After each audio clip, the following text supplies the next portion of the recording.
of all, I'd like to say I'm not representing the FBI. Anything I say is not supported by the FBI or the opinions of the FBI. These are my own personal opinions. What I am about to read to you, I had submitted for a pre-publication review, and it was approved, and this was back in February. Since August of 1999, I've been working to legally expose the very real and foreseeable Middle Eastern terrorist threats to American citizens at home and abroad. From 1993 to 1999, I was assigned to the Chicago Division's Counterterrorism Task Force.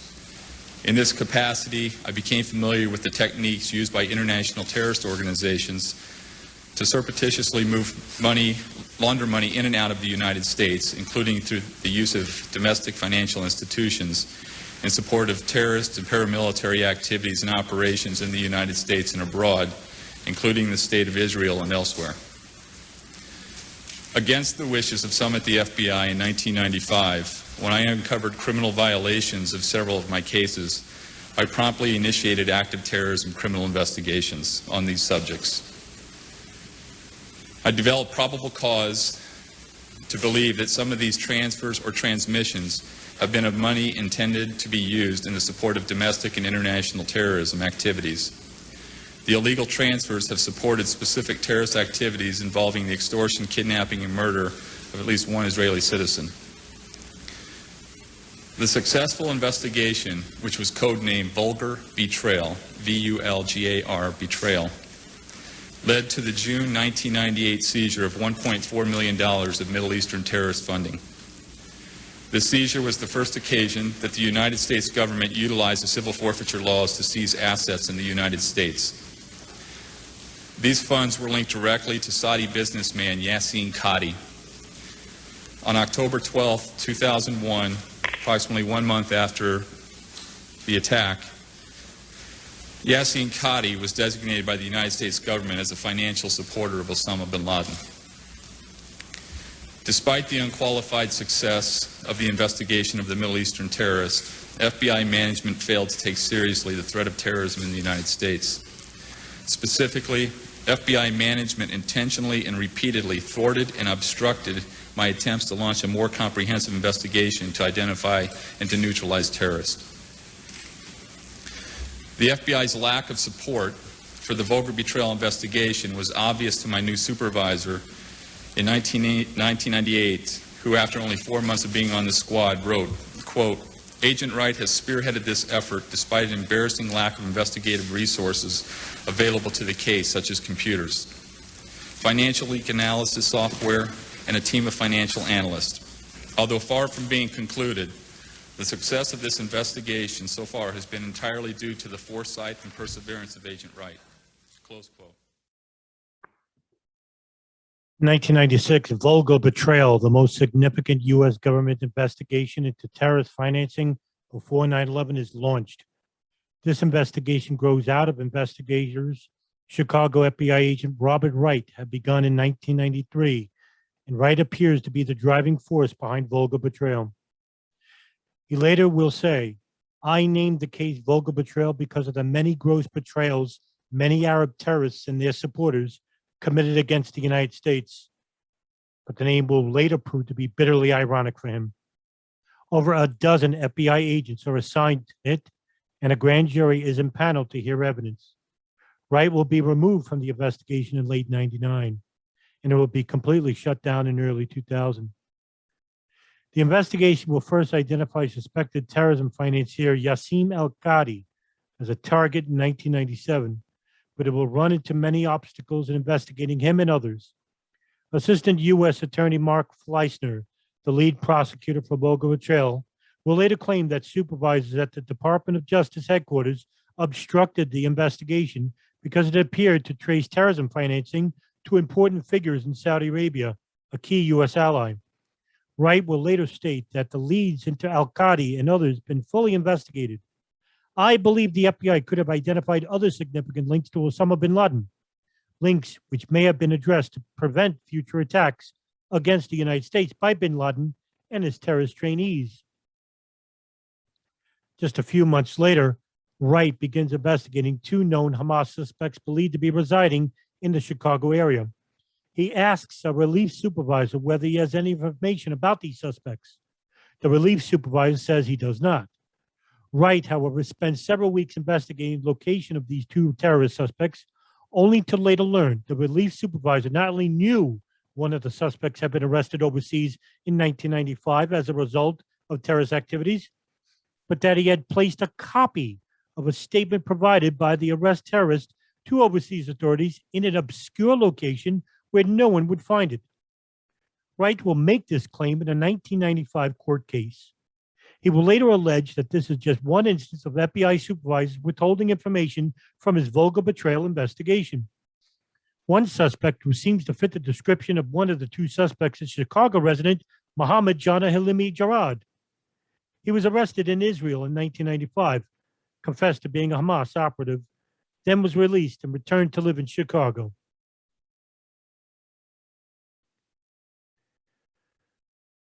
However, in April of 98, Robert Wright will later recall at this time he is pleasantly surprised when FBI management provides his Vulgar Betrayal investigation with a 10-year veteran to assist with his efforts. According to Wright, the unnamed agent is assigned to investigate a company and its 20-plus subsidiaries which were linked to a major financier of international terrorism. However, Wright and his fellow agent, John Vincent, will soon become dismayed when they realize the agent is not actually doing any work. He merely shuffles papers to look busy when people walk by. He will continue to do no work on this important assignment until the Vulgar Betrayal investigation is effectively shut down. Wright will later claim in 2003 the important assignment he was given involved both the founder and the financier of PTEC.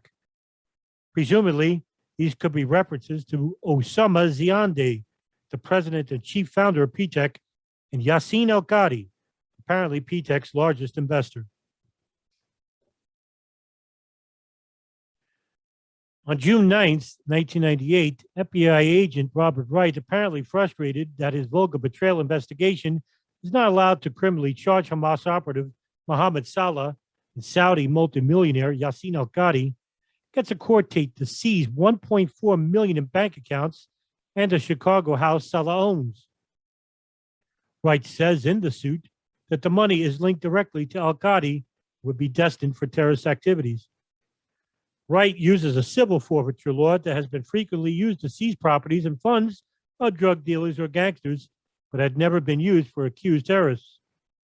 Salah had living in Chicago since his release from an Israeli prison in November of 1997. A highly detailed affidavit tracks wire transfers from the United States and Switzerland to specific Hamas attacks in Israel. Al-Qadi's money was deposited in bank accounts controlled by Salah, who was called an important courier and financial agent for Hamas. Then Salah invested the money in BMI Incorporated, a real estate investment firm with ties to many suspected terrorism financiers. Some of the money is eventually withdrawn by Salah, brought to the West Bank, and given to Hamas operatives there. Salah denies the charge and says all the transfers were for charitable causes. Al-Qadi also claims innocence. However, federal court judge agreed to the defendant's request for a stay order, and the suit is said to languish in the Chicago federal court. The funds remain frozen, and Salah continues to live in his house. During the summer of 2001, the government would negotiate with Salah to settle the civil case, and according to court records, the Justice Department will even move ahead with plans to return $1.4 million that Wright had seized from al-Qadi just months earlier. But the transfer will be set for October of 2001, and the 9/11 attacks came first, prompting wiser minds at Justice to squash the move. But also in 2000, the parents of a U.S. teenager said to have been killed by a Hamas attack in Israel will sue Salah and others for damage based on this investigation, and they will win the suit in 2004. The U.S. government will finally arrest Salah in 2004 and charge him for many of the same offenses described in this 1998 case. As of the end of 2005, al-Qadi had not been charged with any crime. Just 2 months after the U.S. Embassy bombings in Tanzania in Africa in 1998 and Kenya, Wright and his Vulgar Betrayal investigation discovered evidence that they think Saudi multimillionaire Yasin al-Qadi to the bombings. However, since 1997, Wright had been investigated as a suspected terrorist cell in Chicago that was connected to fundraising for Hamas. They discovered that they considered to be clear proof that al-Qadi and other people were already investigating to help fund the embassy bombings. Wright asks FBI headquarters for permission to open an investigation into this money trail at this time, but the permission is not granted. Wright will later recall the supervisor who was there from headquarters was right straight across from me and started yelling at me, "You will not open a criminal investigation. I forbid any of you. You will not open criminal investigations against any of these intelligence subjects." Instead, they were told to merely follow the suspects and file reports, but make no arrests. Federal prosecutor Mark Fleshner, working with the Vulgar Betrayal investigation, later will claim that a strong criminal case was building against al-Qadi and his associates. There were powers bigger than I in the Justice Department and within the FBI that simply were not going to let that happen. And it didn't happen. I think there were very serious mistakes made. And I think it perhaps cost people their lives ultimately. Fleshner later will speculate that Saudi influence may have played a role. ABC News will report in 2002, according to U.S. officials, al-Qadi had close personal and business connections with the Saudi royal family. Wright later will allege that FBI headquarters even attempted to shut down the Vulgar Betrayal investigation altogether at this time. He said they wanted to kill it. However, he will later claim, fortunately, an assistant special agent in Chicago interceded to prevent FBI headquarters from closing Vulgar Betrayal. He claimed that a new supervisor will write in late 1998 that Agent Wright had spearheaded this effort despite embarrassing lack of investigative resources available to the case, such as computers, financial analysis software, and a team of financial analysts. Although far from being concluded, the success of this investigation so far has been entirely due to the foresight and perseverance of Agent Wright. When the story of this interface and the alleged al-Qadi embassy bombings connections will be reported in late 2002, Wright will conclude, September the 11th is a direct result of the incompetence of the FBI's International Terrorism Unit. No doubt about that. Apparently, no doubt about that. You can't know the things I know and not go public. Wright will remain prohibited from telling all he knows, merely hinting, there's so much more. God, there's so much more, a lot more.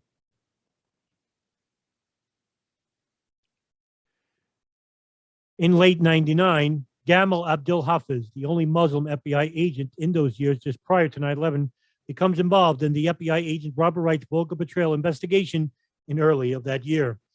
An accountant working for BMI Incorporated, an investment firm with connections to many suspected terrorism financiers, tells Abdul Hafiz that he is worried that BMI funds have helped fund the 1998 U.S. Embassy bombings in Africa. BMI President Solomon Bihari hears that Abdul Hafiz has been told about this and wants to meet with him to discuss it, apparently without realizing that Abdul Hafiz is an undercover FBI agent. Wright asks Abdul Hafiz to wear a wire to the meeting, but Hafiz refuses to do so. This leads to infighting with the FBI. On July 6, 1999, Abdul Hafiz files a religious discrimination complaint accusing Wright of making derogatory comments to fellow agents. On March 21st of 2000, Wright makes a formal internal complaint about Abdul Hafiz. FBI agent Barry Carmody seconds Wright's complaint. Wright and Carmody accuse Abdul Hafiz of hindering investigations by openly refusing to record other Muslims. In an affidavit, Wright claims that Abdul Hafiz refused to wear the wire based on religious reasonings, saying a Muslim doesn't record another Muslim.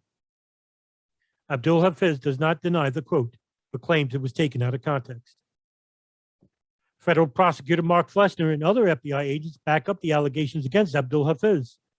Carmody will also claim that in a different investigation, Abdul Hafiz hindered an inquiry into the possible ties to Islamic militants of fired University of South Florida professor Sami al-Aran by refusing to record a conversation with the professor in 1998.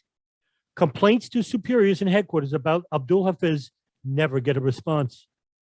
Far from being reprimanded, in February of 2001, Abdul Hafiz is promoted to one of the FBI's most important anti-terrorism posts, the American embassy in Saudi Arabia to handle investigations for the FBI in that Muslim country.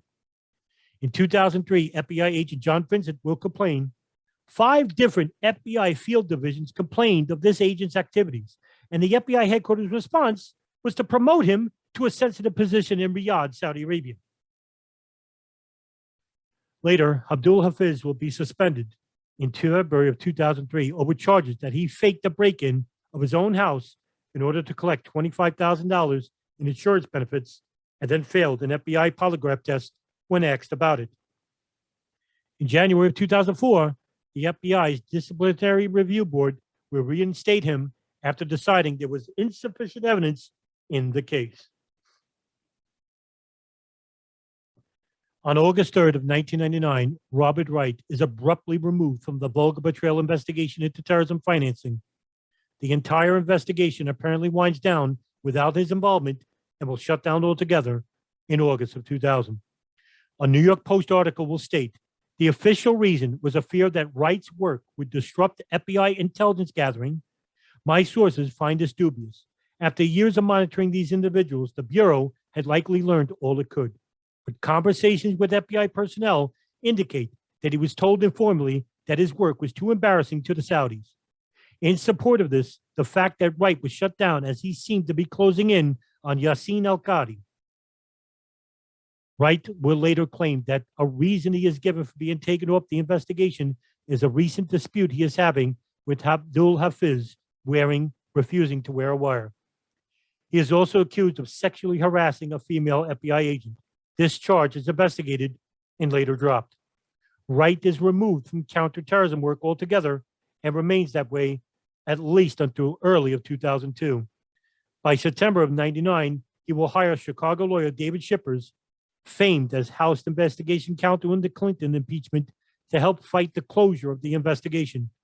Although Shippers is known as an enemy to President Clinton, Wright will say, I'm confident President Clinton had absolutely nothing to do with this lack of support and eventual closure of the Vulgar Betrayal investigation. In March of 2001, Wright is continuing to protest and fight the cancellation of Vulgar Betrayal investigations. Later in early of that year, he claims that he told supervisor, I think it's just better to let sleeping dogs lie. John Vincent backs up the allegation. And by March of 2001, Wright had met with Chicago Special Agent in Charge, Kathleen McChesney. Given that Wright calls the person she and McChesney held that position, he tells her that the International Terrorism Unit of the FBI is a complete joke. Within 3 weeks, the FBI opens another disciplinary investigation on Wright, charging that he had supplied classified information to an assistant U.S. attorney. Wright is later cleared of the charges. In 2002, Wright will later claim, this was a pathetic attempt before the September 11th attacks to further silence me from going public about the FBI's negligence and incompetence. A lawyer speaking for Wright, David Shippers, after 9/11 will later blame Assistant Attorney General for the Criminal Division, Michael Chertoff, for refusing to take Wright's concerns seriously before 9/11. Chertoff will later be promoted to head the Department of Homeland Security and was the reason for the deporting of 5 Israeli nationals, also labeled the Dancing Israelis. 3 months before 9/11, Wright would write the following, quote, knowing what I know, I can confidently say that until the investigation responsibilities for terrorism are removed from the FBI, I will not feel safe. The FBI has proven for the past decade it cannot identify and prevent acts of terrorism against the United States and its citizens at home or abroad. Even worse, there was virtually no effort on the part of the FBI's International Terrorism Unit to neutralize known and suspected terrorists residing within the United States. End quote. The story of Robert Wright Jr. is echoed from the other FBI whistleblowers like Colleen Rowley, Mark Rossini, Ken Williams, and the warnings that they provided to their superiors in the FBI, which went largely ignored.